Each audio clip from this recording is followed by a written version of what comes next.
Hello, everybody, and good morning, good afternoon, and good evening, wherever you are in this lovely world on your own screen.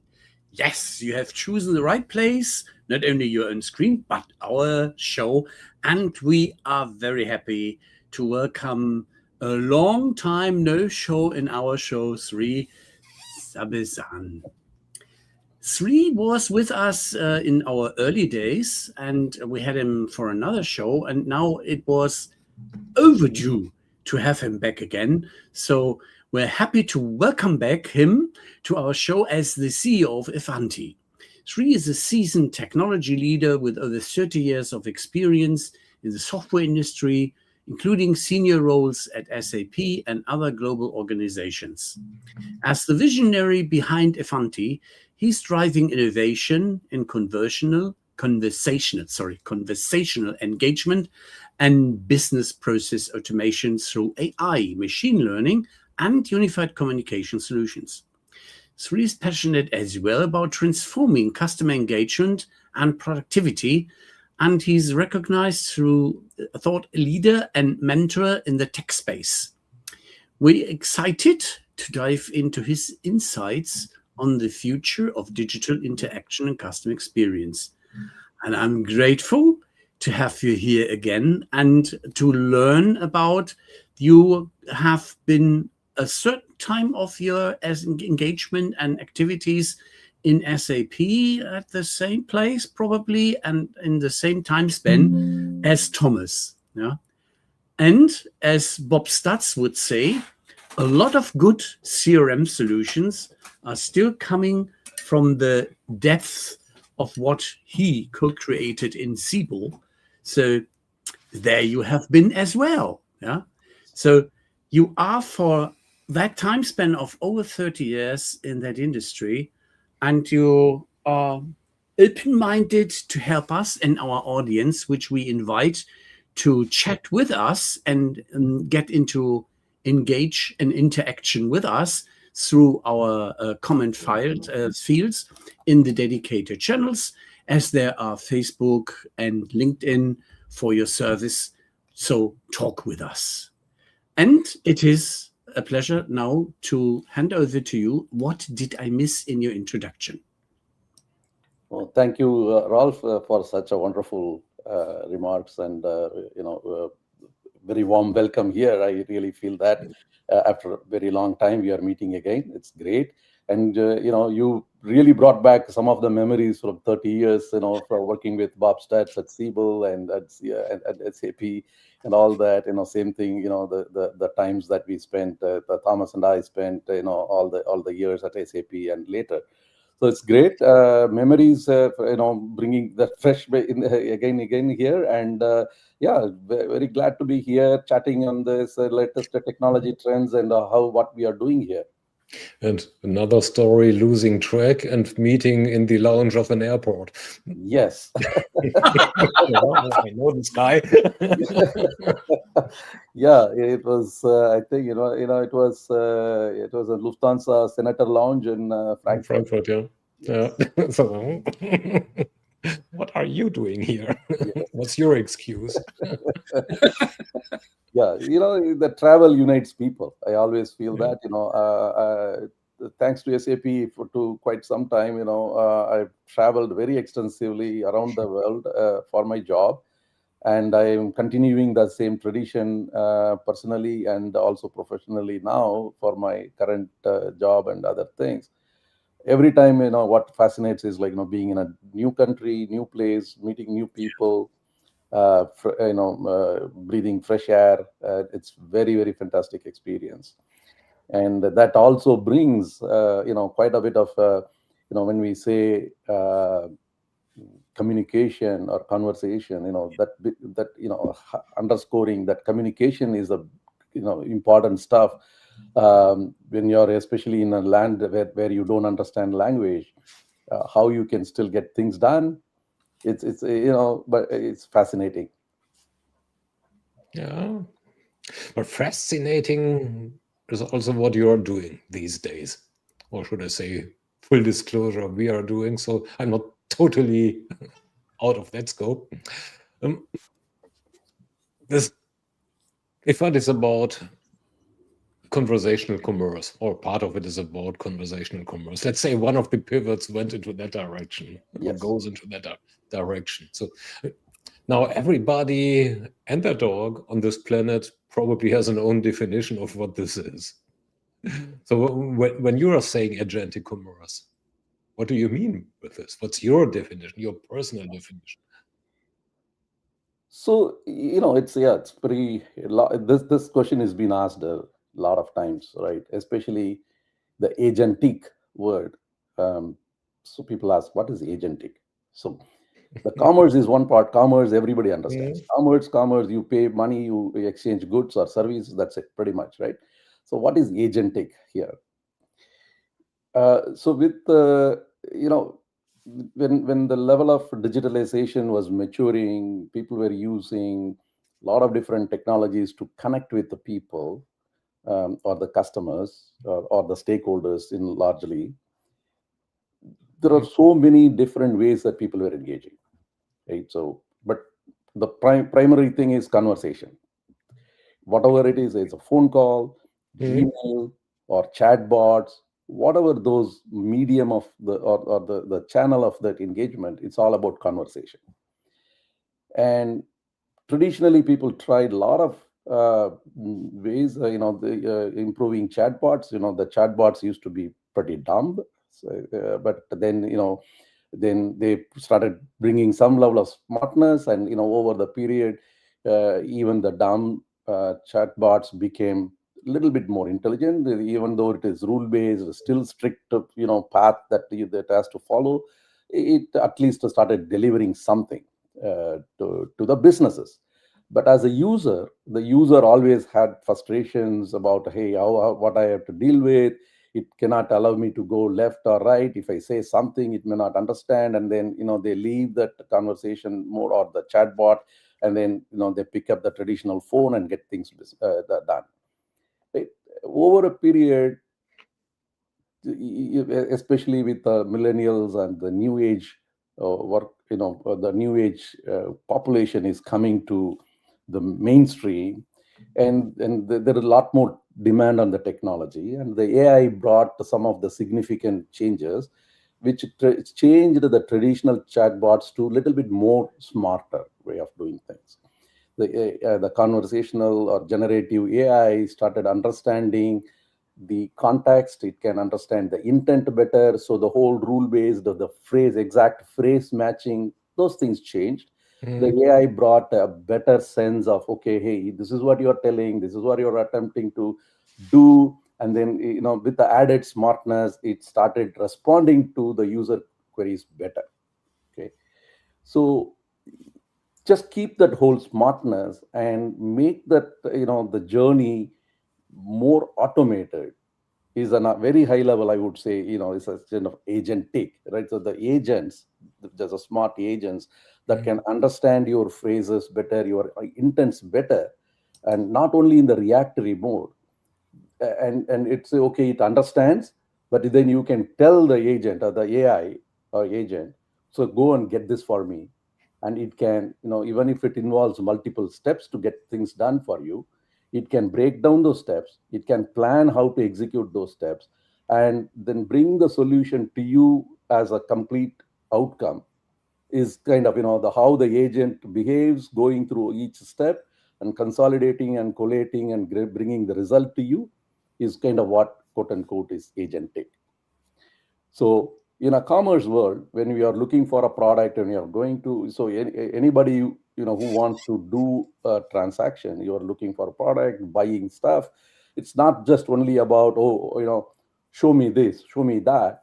So once you ask the AI agent or the chat AI chat agent that is deployed, you ask that, hey, I want this, and then it can browse the product for you, it can discover the product for you, it can compare the product details for you, and then it can tell you the budget. If you have already set a budget, this is where, I want a shoe for $200, and these three brands that what I look for, the agent can do all that for you, narrow down the results to those three brands that you're looking for, finding the kind of size that you have already mentioned, within the budget. It does all that thing for you and shows you the end result, instead of you step by step tell me, oh, can you go and search for this brand and that brand and that brand, this color and that color. You don't need to prompt every step of the way.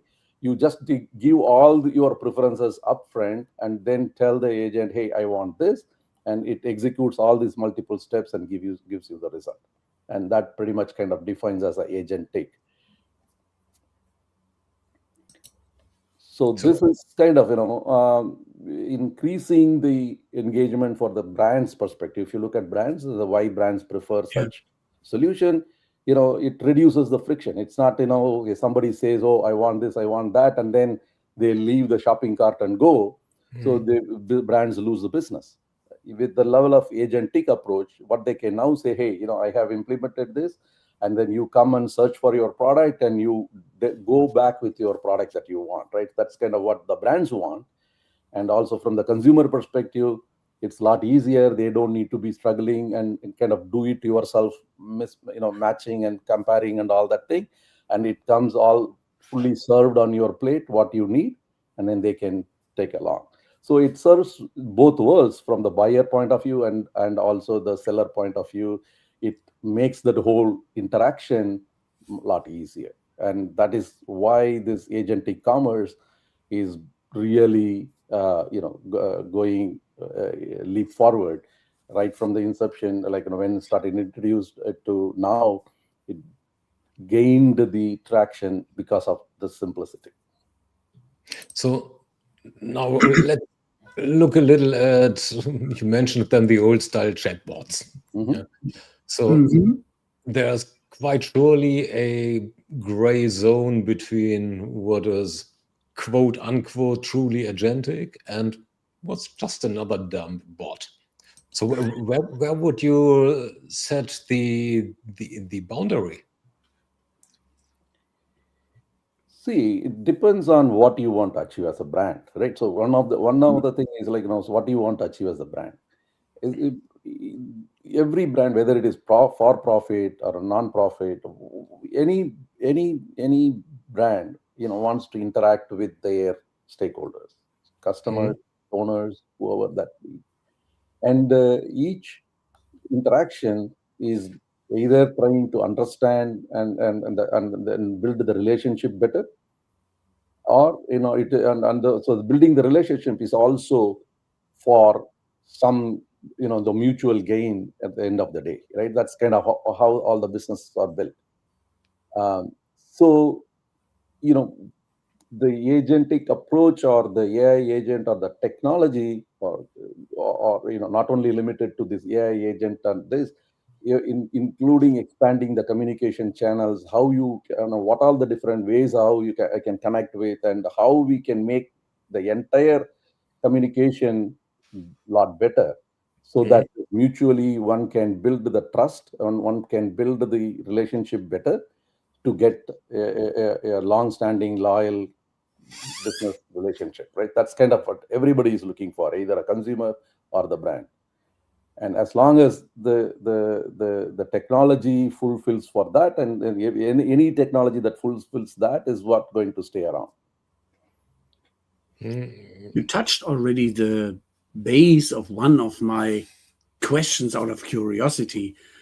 To say so, where is the beef for your customers buying the infrastructure, buying the solution, and where do they generate an extra positive experience and a benefit for their using and buying customers? So the extra benefit is always, extending the loyalty, right? That's kind of end of the day it is, and extending the loyalty is going to be the extra benefit that everybody wants. Because most times we finish a transaction and move on, and we don't think back about the same brand. Why will you go back to the same brand or same kind of vendor? Is primarily because you liked the experience that you had there. That's kind of what the driving motivation. Cool. Thanks for that one. Yes. So then If it were that easy, it's about building trust, quote unquote, again. Why only now? I mean, if it's all about automating things, right? Can trust be automated? No, yes, especially trust cannot be earned, right? Trust cannot be just given; it has to be earned, right? It's one you can probably take a lot of other things for granted, but not the trust, right? So you need to earn the trust. That means you need to really make things transparent and easy to work with, and then it takes time for the trust to build. And why this agentic solution now versus before, right? I mean, of course the technology is maturing, right? So one thing is, over the last decade, the AI technology has improved so much that it can understand the dialects. Not only it can understand certain one or two languages, but it can understand multiple dialects. It can understand the context. It can retain the whole the intent and how you emotions, everything. It can able to parse, and it can able to understand. And so it is kind of naturally fitting from establishing that trust point of it, right? So now it can understand your emotions, it can understand your sentiments. That means that as we are trying to automate and get the essence out of the conversation, it can rightly point where one's mind is at, and how the emotions are playing. And then it can create a response based on that. It is not just about the reaction. It can properly create a response for that, right? So that's kind of that is the biggest technology gain that the technology has provided. And more importantly, there is also the growing trend from the new age generation coming to the real commerce and whatever they are doing, and they all want to have things done now. The current expectation of the consumer is not that, okay, I'm going to take so much time to get to some transaction done. They want everything instant. They want to have everything right in the quick moments. And so there need to be a faster way of processing things. Again, the technology today, the way how it has matured over the years, the whole e-commerce, online retail, everything, even those solutions have matured enough. So this level of automation becomes a lot easier through AI. So that's the second thing. And third, I would say, is also economics for the brands, right? So the brands also battling with, say, today's consumer is not only just walking to a store or going to your website. Now the spread of the consumers are pretty much everywhere with the social media explosion. They are on multiple social media channels, and they want to get things done wherever they are. It's that they don't want to even go to, or so not only that they want to get done wherever they are, but if the given that attention span is so limited, and if the brands are losing the customer from one advertisement or one social posting that they have, if they are not able to convert those consumers right there and make them to buy their product or service, if they are scrolling to the next ad, that means they are already losing their business. So the businesses are having this economic pressure that wherever these consumers are connecting with the brand, they want to have those transactions completed momentarily. And so this technology is in the right time bridging that gap. So, okay, it is a multi-channel or omni-channel, you can call wherever it is. The buying experience is also, the consumers are expecting it should be the same. Whether you are buying online, you are buying through some marketplace, you're walking into a store, they want to experience the same the buying experience everywhere.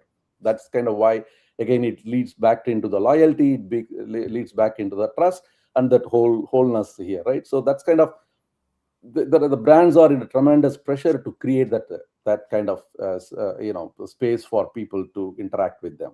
So all these things are coming together now. The technology is maturing, and the consumer are even the technology is great, but if the consumers are not looking for it, nothing is going to happen. So, but today's consumers are looking for that. They want that, and that's kind of what is bringing it all together. Make this agent is or the agentic approach is becoming a mainstream for all the commerce is because of that. Does it also require a change in thinking to go agentic? Not just about thinking, right? So they have to, there is a lot of things need to come together well. So in the recent some customer engagements, I can quote a couple of the two different things here, right? So one, there is this huge brand, very big brand company. They recently launched an agentic solution. And they said, hey, our agentic solution is so great. And then they referred another big brand in a consumer product space and say, go to this brand website, our agent is all running, and go and experience it there.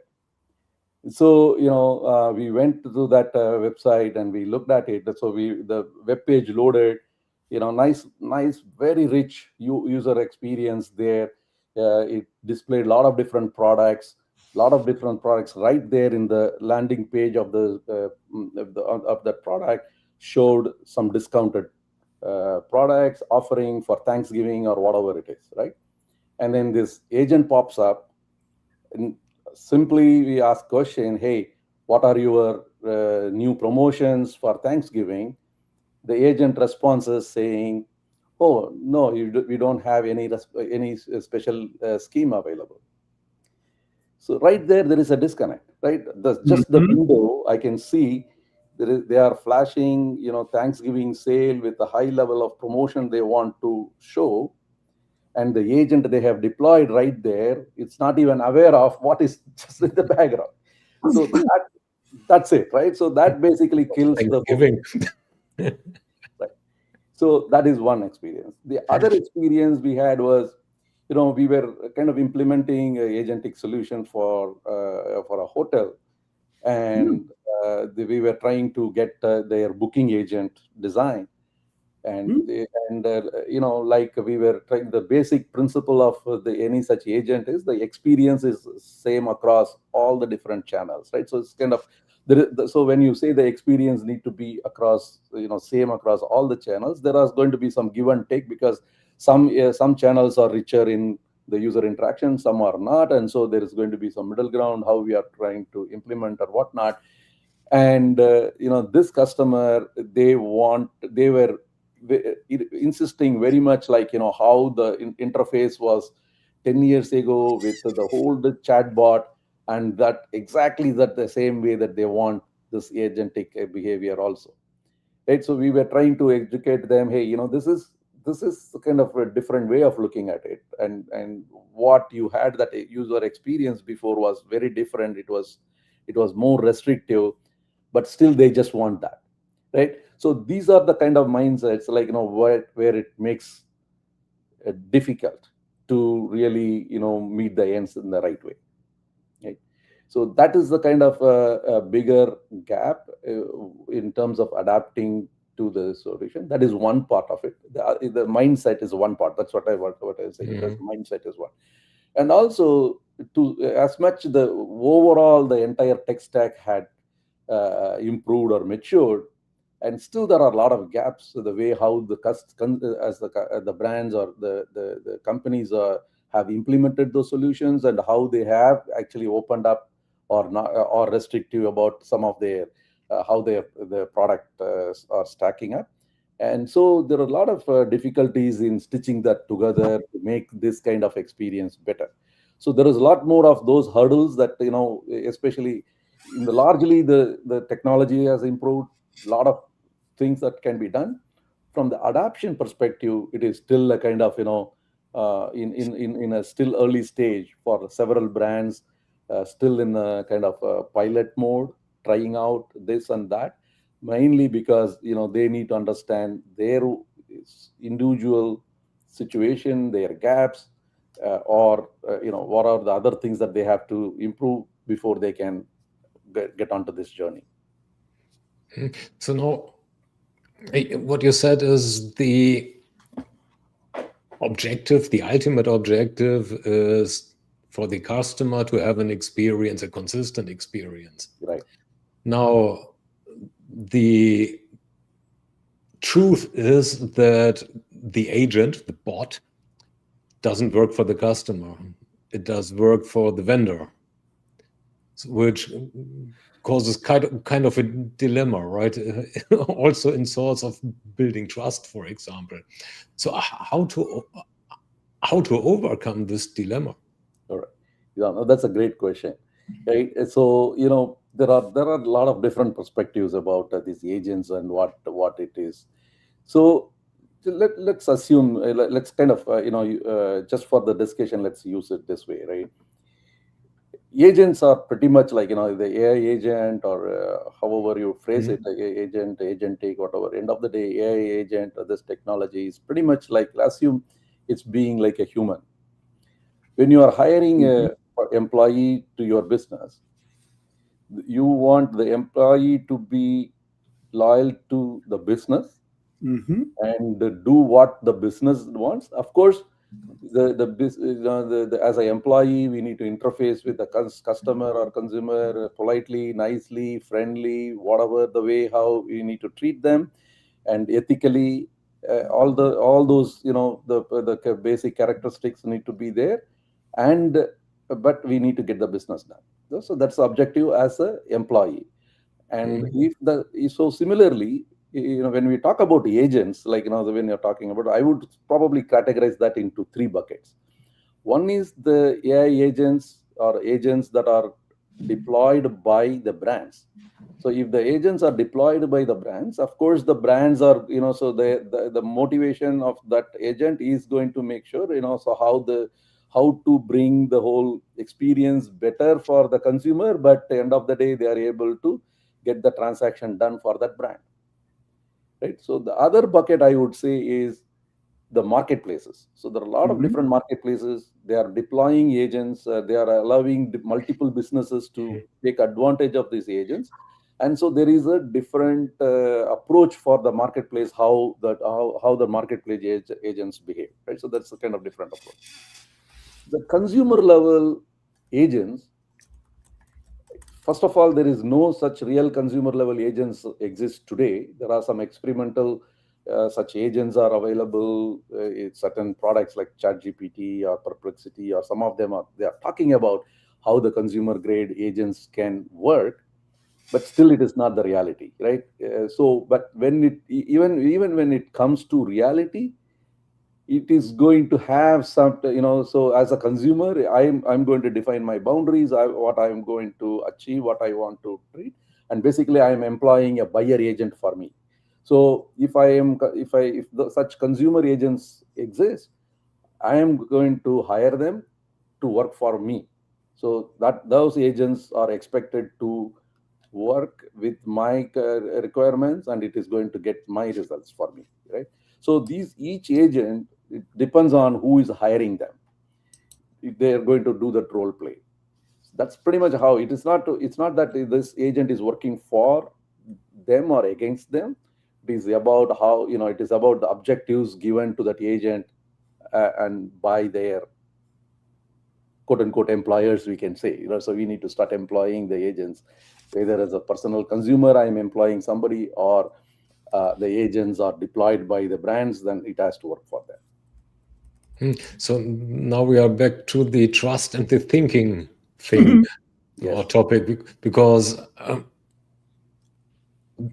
an obvious, maybe only possible solution to that dilemma would also be employing an outside-in thinking from a business side. Thinking that, or starting from the thought that my success is not an additional customer, but my success is a consequence of making this customer successful. Because in that sense, I as a business make my objectives, well, I still make my objectives real by having more revenue, but by not treating the additional revenue as the objective, but as a consequence, which is a vastly different thinking. Yeah, right. Again, that's why I kind of referred, deploying an agent is pretty much like, hiring a human employee. Pretty much both are the same, because what we are telling now is the agents can pretty much think like a human, understand the context, understand the emotions, and it can create a plan how to execute and serve to the consumer, right? So it can do all that like a human employee. That's what, even if you are walking into a store, you are asking a sales agent there, the salesperson there, you are trusting that agent because you're face to face, you are looking at it, you are seeing eye to eye, you are able to share that experience and understand them. Hey, okay, this person is going to be, helping me, and we are getting the transaction done with that, right? So it's pretty much like, the whole objective of even the agent is deployed by the brand. They want to make sure that you as a consumer, the consumers are well served in what they are looking for, and bringing the transparency and bringing that. So the whole designing and implementation is becoming very crucial here, right? So that's kind of how going to make that, okay, if I am comfortable in working on with this agent in an online way. The people are getting that comfort is only when they are interacting, when they are seeing how the interaction is leading them, how flexible, how dynamic, how open that conversation goes. And so, building that conversational flow in such a realistic way is very, very important. In fact, one of our customers, recently they deployed our solution, and then, after a couple of weeks, they sent us a note saying, "Hey, many of our customers are thinking they are chatting with a real human being in the back end." And that gave them that assurance. Okay, hey, whatever they are conversing, they are talking with the back end as like a human, and so they are comfortable. They started, generating more orders for them. So that is the kind of, you need to bring that experience to match with your customers. And so the today such things are possible with the generative AI, the level of technology that is available, the way how you are interacting, how you are setting up the interaction. You can personalize it very, very quickly, based on how you are interacting. The generative AI can match up to your interaction, and it can bring the level of intelligence, and also not only on the subject matter, but also how it communicates. It can be empathetic, it can be very realistic to what your kind of emotions that you are sharing. It can be, match the same thing. And that's kind of how you build the trust, and that is how you build that whole experience. That is very important. It's not just about, oh, I am now taking a AI and latching it on my website, and it's going to be all great. No, it's not going to be like that. Every conversation, how you want to craft it, how you want to have that engagement, it has to be crafted. It has to be bundled in a proper way. So there are a lot of different ways how we prompt the conversation to happen from the agent side while we are implementing this. And we also bring the level of branding, pretty much, right? So every brand approaches the customer in a slightly different way. They have their own way of handling things. So we allow such kind of branding happens, so that the communication is also natural from that point of view. So people know, hey, I'm interacting with this brand in this versus. So it is not robotic, right? So it's not between, if you go between one website to other website to other website, if everything sounds robotic, then there is no experience that you are building. So you need to start giving that kind of a differentiation as well. So these are all the nuances that one has to take into account when they are kind of giving this kind of it's very, very key is, how do we make this whole conversational experience like a human. Yeah. Mhm. So then you would probably be on my side of the table when we come to that it can also create empathy and be to a certain extent empathetic, where I normally do not accept that a system is able to create empathy or create a feeling of experience and empathy on the system side. So, So you are changing the side of the tables, Ralph? yeah, I'm jumping just for this special event on the other side, just jumping over the table because I'm curious. You made a statement and that there is even this typical emotional feeling that one can create. Yeah, so again, so the technology now, really allowing these, we are able to capture that, and still Yeah. it is not going to replace, the emotions that one can see face to face. That is Okay. all, those things are going to, so but if you are talking over phone, Yeah. and the other side of the person, you are able to maybe sense something.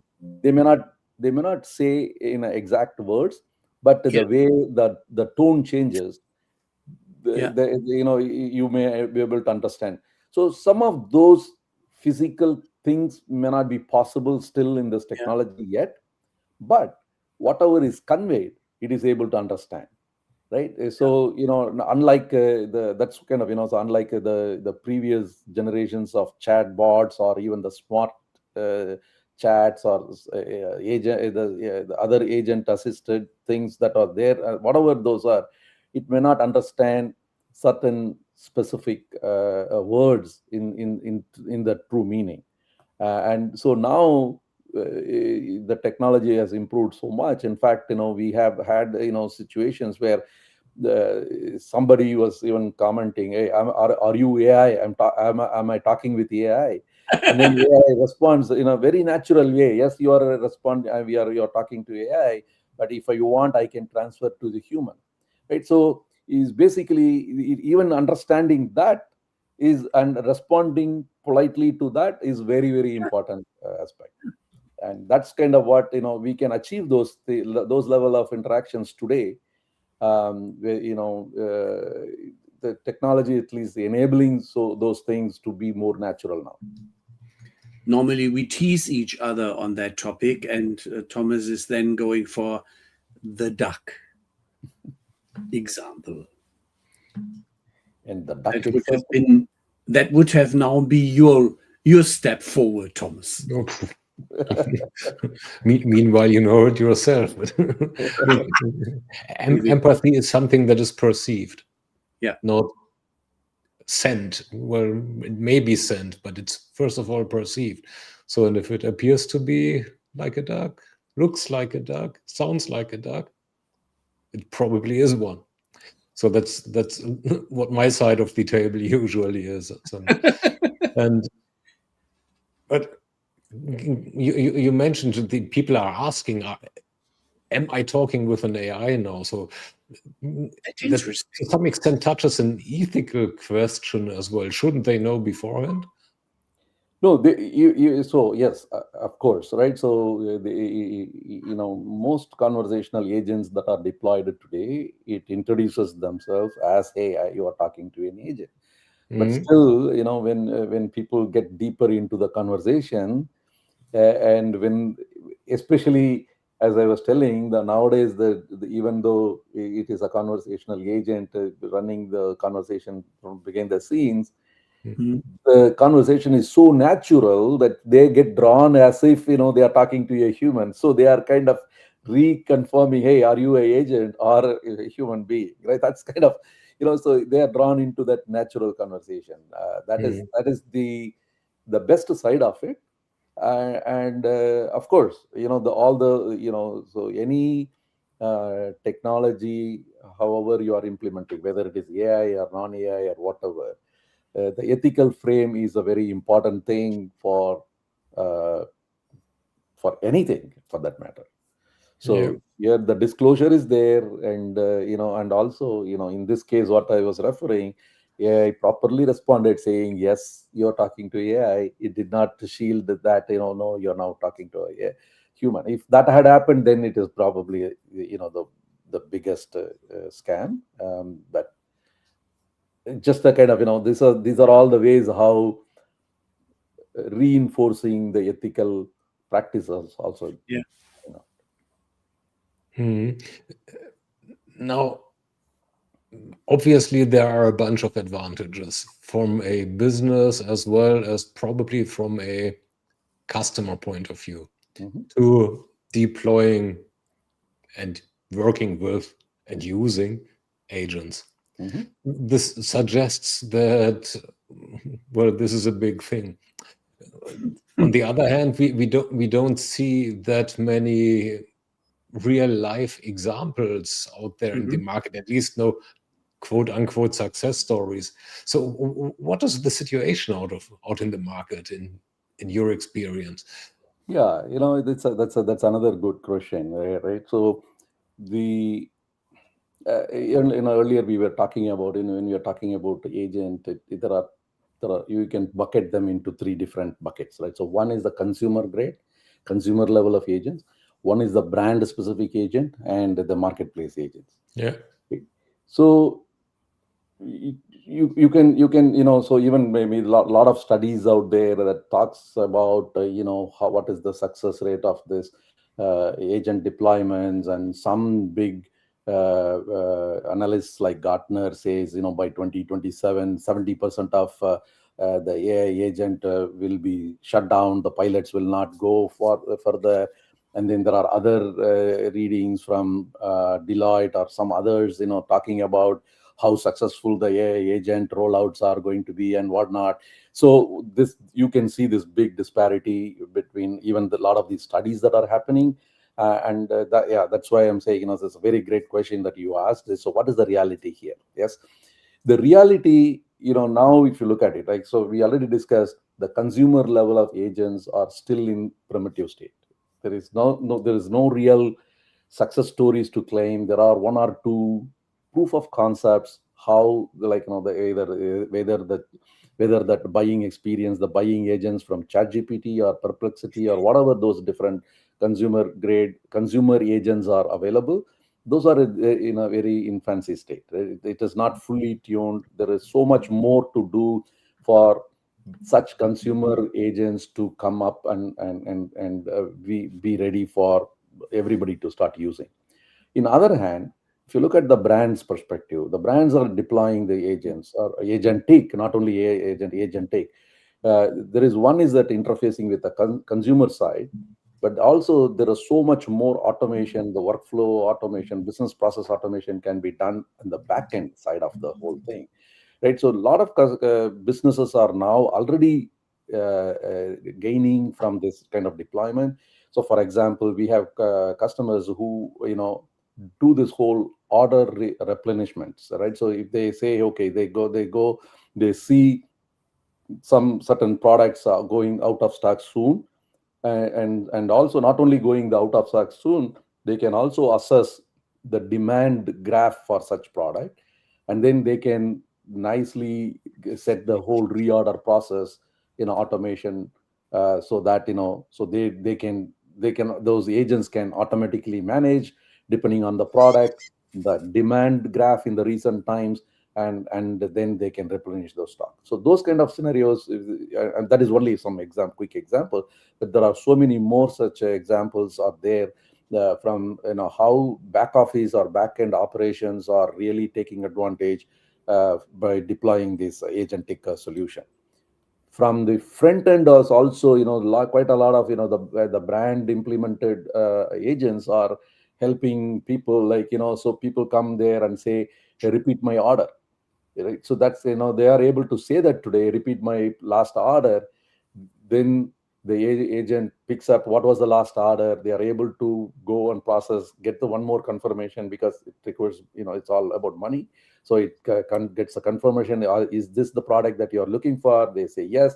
then it generates the order and all that. It's so fulfilling. So it also eliminates a lot of this friction from the consumer point of view. They don't need to go create another shopping cart for the same order that they did before and all that kind of thing. So there are these selective use cases, selective ways how the success stories are built from the brand specific implementations of the AI agents. Similarly, the marketplaces like Amazon Marketplace and some other marketplace, they have brought in the agentic solution, which is really serving to the back office much better. So those things need to be replicated or will come together for the consumer space. That there is a lot more things to come together, especially the payment processing. The Visa, MasterCard, and Google Pay, so many of them are already coming up with this agentic payment process, the agent to agent and the payment authorization. Those things are all already kind of maturing. And so there is quite a bit of things to be done there from the market point of view for the consumer agents to become, mainstream, but it will get there. But in the meantime, there are a lot of success stories from the brands, how they are implementing the AI agent. That is why you see these two different things. One is measuring the consumer side of the stories. The one is measuring the business side or the real brand side of the story. So that's why you see these different stories about success stories, or so many things will go fail or whatever it is. So it is so much, the difference. But if you start measuring what you are looking for from overall adoption of AI agent or agentic solution, it is on the rise. One of the questions Thomas has brought onto the cheat sheet in the way of if you would be a CX consultancy, and you mentioned already a hostel, a hotel. So if you want to help a retailer or hospitality brand to move into the Agentic Commerce, what roadmap would you recommend, and what would be your first suggestions to do? Yeah. So whether you are implementing AI or not, so it's all about going back to the basics, right? You just need to assess. Basically, you need to assess what is that, so a lot of companies are, acting like a FOMO, right? Fear of missing out. So if somebody is trying to implement things like, fear of missing out, so I want to put some agent thing, and that's not going to be the case. So you need to assess, you really need to understand, hey, where am I going to really get benefit? Am I ready for this? How am I going to do this? And what is the best easy way to kind of get things rolled out? So you need to go assess, plan, prepare, and you need to go through those 9 yards and then do a pilot. Don't just jump and put everything into that. Do a pilot, create a success stories, and understand the pitfalls, prepare for that, and then you scale. That's kind of the regular thing, and I don't think nothing can replace those basics. So keep the basics in in the view. What were then the KPIs that you would look at immediately? Good one. KPIs. KPIs. Yeah. What defines success of an agentic implementation? So, I mean, success of agentic implementation, again, I would classify that into two, three different buckets, right? So if you're implementing an agent success, first of all, you need to make sure the agent performs what it's supposed to be doing, error-free, right? So that is basically, making sure, the agent is doing its job. It's like even when you're hiring a person, you really want to make sure, it's like a normal performance thing that you do with a human person, right? So same way, right? So is it behaving properly? Is it really performing at the right speed and right error free?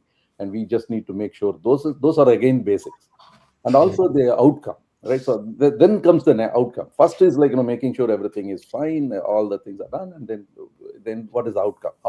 How it creates that outcome? Am I getting what I envisioned to get by deploying this particular agent? Has it smoothed out my, I wanted to implement this shopping cart agent for doing things through web chat or WhatsApp or whatever? Is it creating me some extra business? Is it doing that? Or, if yes, then how can we scale? That is the other thing, right? So if it is not, then maybe the problem is elsewhere. Is it because how the agent is behaving or something else? So we need to go through those 9 yards. Normally, however you will assess those things. But from the KPI point of view, I would say strongly these two things. One is the agent profile itself, as it is it error-free, doing its job and performing well. That is basic characteristic. And the second is, am I getting the right outcome by doing that? Whatever those outcomes that we originally set up, are we getting that? Those are the basic two things. And then you can extend it for other things. Okay, if I want to do this, what is the what is the real revenue that I'm or the cost benefits I'm getting, and some of those other things that can extend it. But I think we need to start from here. Okay. And you also already mentioned that there are a bunch of use cases that you deployed and that you see deployed. In which of them would you start? Which are the highest value ones that you see in a retail or in a commerce environment, basically? Yeah, again, this is again another topic. I would say we need to go to basic, back to basic kind of thing. There are multiple touch points here, right? So you can start from helping customers to discover product, go through the kind of sales topics, and then you can establish the support, and then you can go to the customer satisfaction, and so there is whatever that you are. So the customer engagement is pretty much an infinite loop, right? The loop can start from anywhere. The touch points can start from anywhere. So there is no defined way. Here is what the loop starts. There is nothing. When it is an infinite loop, the loop can start from anywhere. At least formulated like a Möbius band, and not this lying aid which everybody else uses. Yeah. So either infinite loop, or some people call it as a circle, infinite circle, whichever way it is, right? So there is for the circle or infinite loop, there is no starting point. It's going to be, you can start from anywhere. So what does it mean? Is basically you need to again define what is my immediate pain point. And for my immediate pain point, how will I be able to take advantage of this technology? And so, drive the things from there. That's kind of the best way to succeed. Not again start from unrealistic requirements, and then it is only going to add to the pressure and create failure points. Then if you're having a real pain point, you solve that, it is going to create a positive impression, and then you'll be able to build on from there. Okay, let's turn that around. What would, besides from dreaming up scenarios, what would you recommend your customers to not do?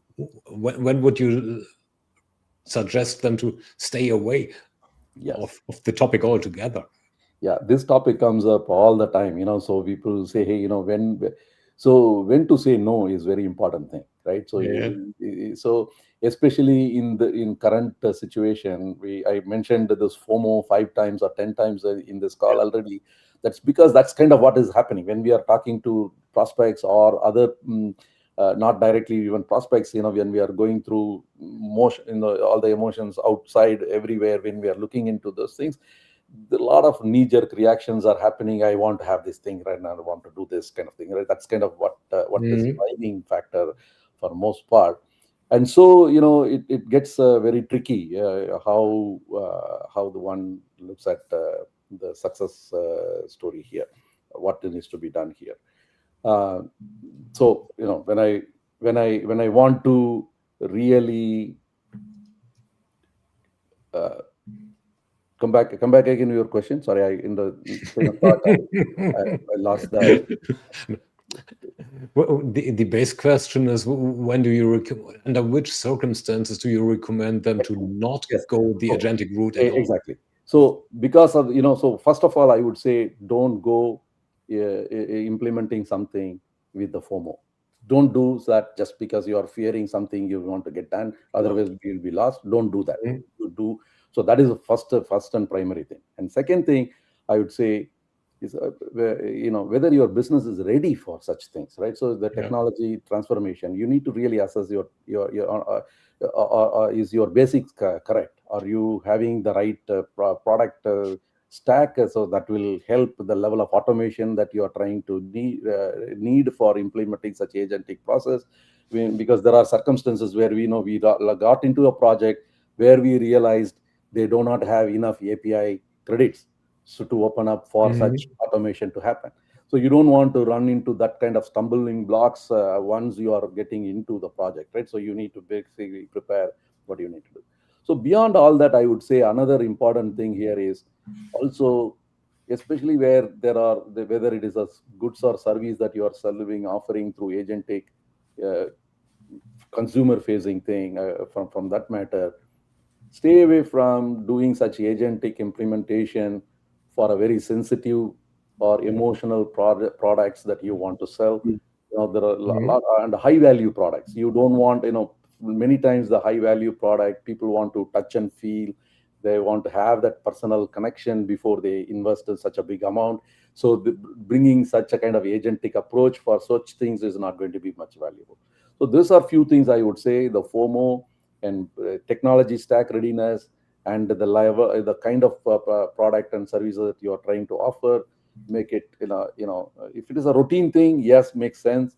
But it is a high value or the emotional attachment kind of things, stay away from that. Okay. Now, got a bunch of additional ones that I'd look at. But then the time's running away. Oopsie! That's the other one. So let's go a little fast forward and give you a chance for visionary, famous last words. Ooh. Now we are at the onset, almost at the onset of 2026. Looking at the end of 28, or let's say 2030,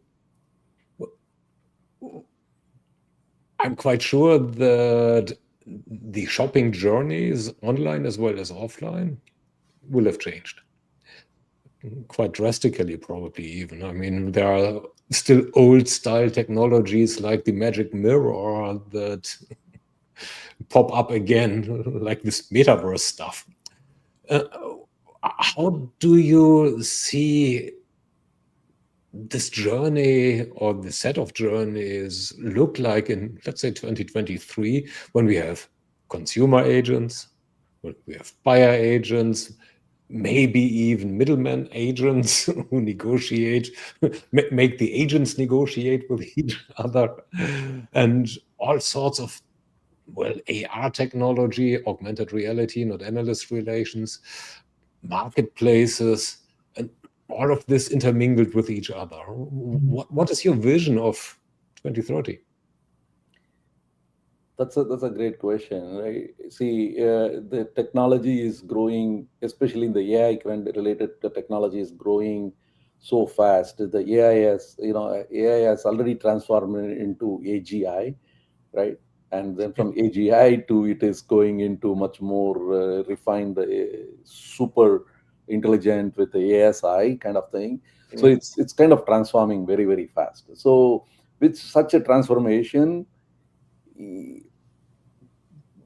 the where we will land in 2030 is kind of limitless. It's kind of go, it can be multiple leaps ahead. But end of the day, whatever that is, if it is not going to be understanding the human being and be kind of emotionally and ethically supporting the human behaviors and the human beings, it is going to be very, very difficult for any such thing to succeed. So where I will end here is any adoption of that is going to be really matter to every human being for the positive way.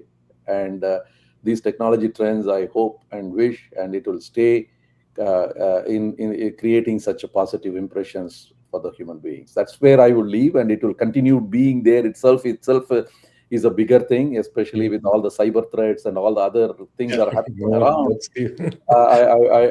My wish is, okay, everything is good, but as long as it is respecting we as individuals, and we are able to retain our individualistic approach and be a human itself is going to be the biggest thing. And I wish 2030 continues to be like that. Perfect. Thanks a lot, Sri. This was again rush hour. Marvelous, emotional. Yeah, it was quite fast as usual when you're involved. Lots of stuff to digest, and lots of insight for which we are very grateful. Thanks a lot. And to the audience, and the counter still says we didn't scare them all off. No. Next week we are in another interesting discussion, this time with Suvish Viswanathan from Zoho. And that's a slightly different topic, or very different topic actually, apart from overlapping in the customer experience arena. But there we are talking again about the impact of industry and industry solutions on CX. Is it worthwhile pursuing? Is it not worthwhile pursuing? And apart from advertisements that Ralph just held into the camera, we probably get some real thought leadership insight from Suvish. Looking forward to that one. So, thanks to everybody. Take care. Thank you. Take care, and see you next week. Yo, be with us again.